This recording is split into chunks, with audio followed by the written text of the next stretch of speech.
So I'm back with what you guys requested, the must-have products for pig farming. So before I start it off, I need my creep feeder.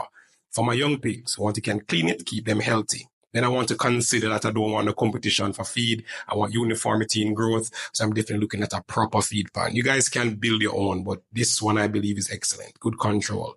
For my young kids, we definitely need some iron because we know they don't have much iron when they're just born. And this is a good injection for you to have. Then definitely have to remove those little baby teeth. Don't want to hurt the mother. And I need my heat lamp. They can control the body temperature, so giving them heat is perfect. Iodine for the navel and for any wounds that I might see. To control those external parasites, definitely Ametic I will wash them with. And then for dewormer, Fermectin.